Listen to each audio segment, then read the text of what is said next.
Brain Lab, we have several instruments. Here is a demonstration of electroencephalography. For most experiments which require EEG, we require two computers, one for EEG data acquisition and other to present the stimuli to the participants. Now we'll show you how to handle and place the EEG cap on the participant. We require distilled water, potassium chloride and shampoo. We mix all these three together, 1 liter distilled water with KCl and shampoo. So we have actually 3 128 channel high density geodesic caps.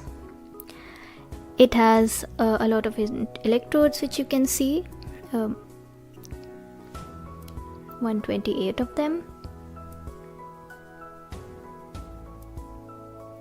So we have 3 sizes of them, 56 to 58 centimeter cap. The medium is 54 to 56 centimeter and another 51 to 54 centimeter. In order to place the cap on the head, we take the circumference of the head through an inch tape.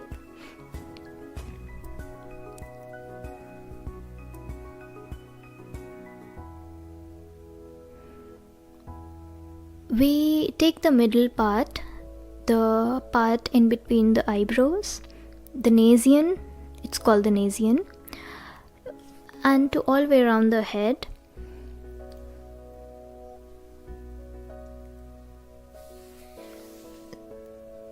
So we get an idea of the size of the head. We take the cap and then we dip the cap in the solution before we start our experiment. So we need to mark our participant's head to denote the middle point in the head to place the cap according to the CZ position. We take the inch tape, we measure it from the nasion, the point here, to the anion, the behind, and we put like a cross in the middle.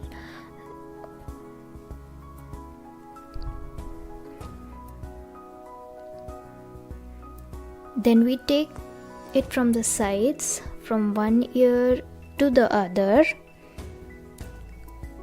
and then we put the other mark, which is a cross. This denotes our center point, CZ.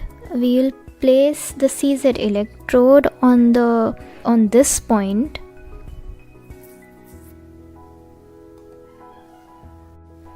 The cap needs to be held delicately. It can break easily, and we place one of our fingers locating the CZ in the center, on the central electrode basically, and we place it on the head.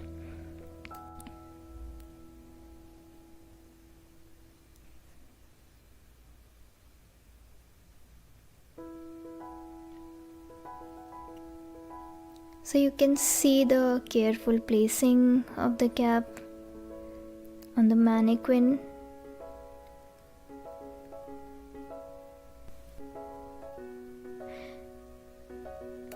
This cap is of the large size.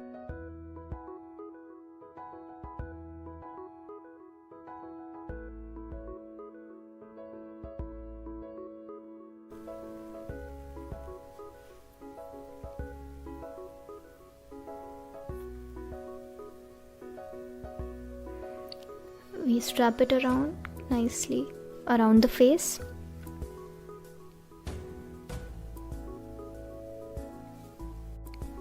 We take this adapter of the EEG cap and we attach it to the amplifier of our EEG. You can see it next to the display monitor. it can get attached there, and this amplifier transfers the analog to digital data. Then we can see it in the data acquisition computer on the other side. You can see the computer live and see the what electrodes are working and what aren't working, or if there is a placement issue or something like that, it denotes there. So this was how you place the gap. You can record the EEG activity as well and see it live on the monitor, data acquisition monitor. This is how it appears, and you can calculate whatever you want to after you have collected the data based on your requirements, based on the requirements of the experiment.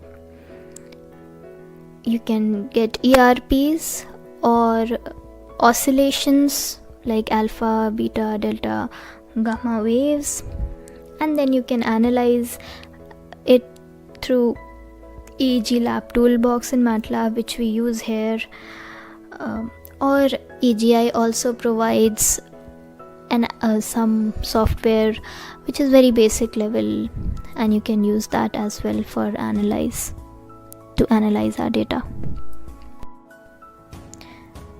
We can use EEG for various purposes. Like in our lab, we have used it for projects related to cortical entrainment to music, brain-computer interface, neuromarketing, and decision making.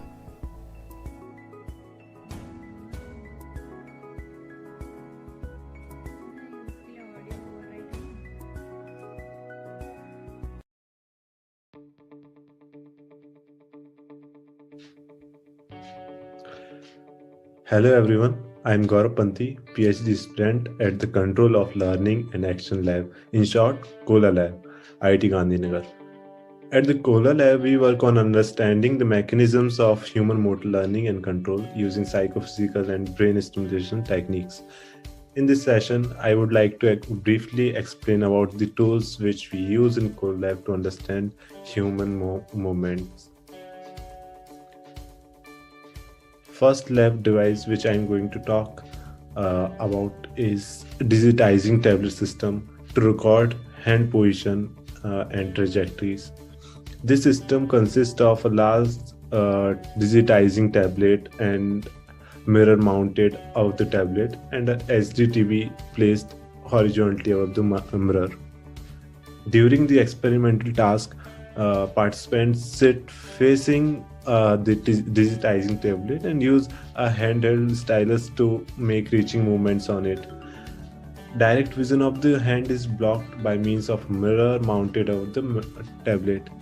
Direct hand position shown to the participant by cursor feedback reflected on the mirror. So in the video we are showing a simple point-to-point reaching task. Participants make fast reaching movements from one point to another point. A cursor feedback shows the hand position. So in the 3 trials, the cursor position and hand position is matched, and after 3 trials, we showed a mismatch between actual and cursor motion.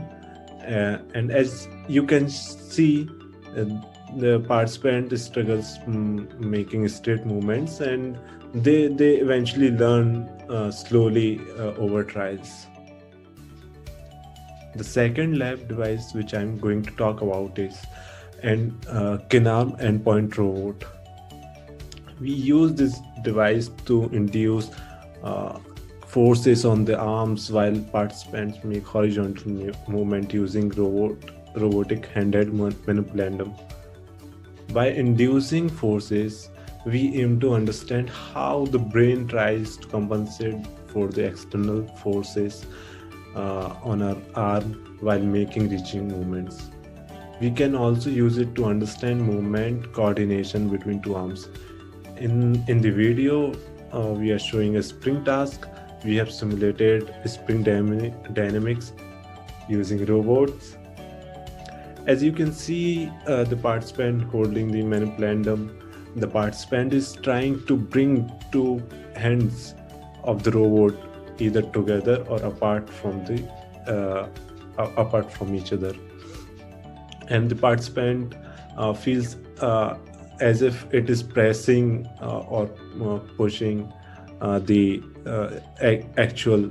actual spring.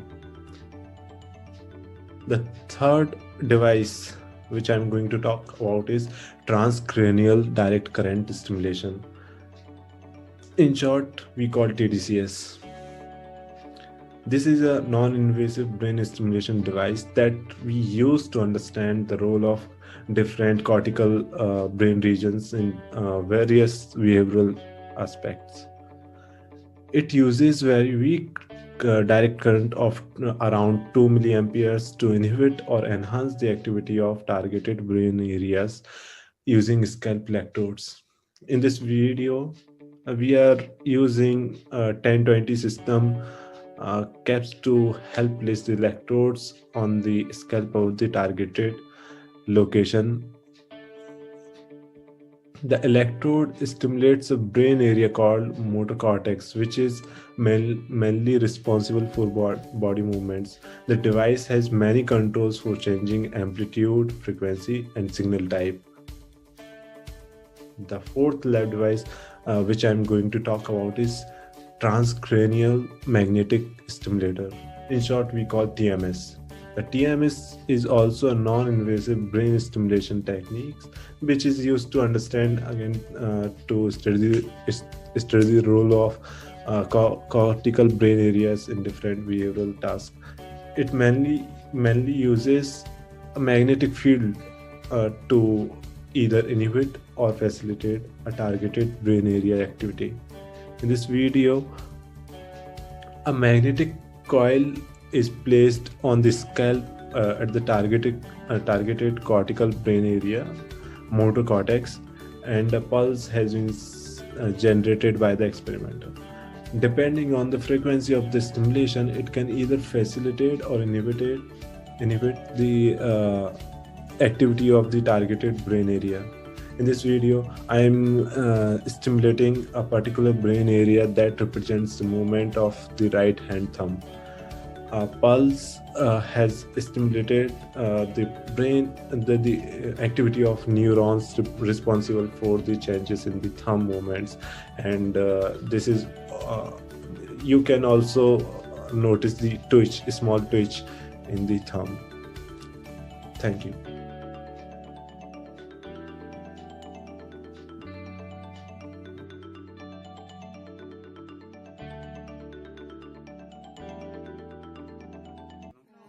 So now this is the flex muscle.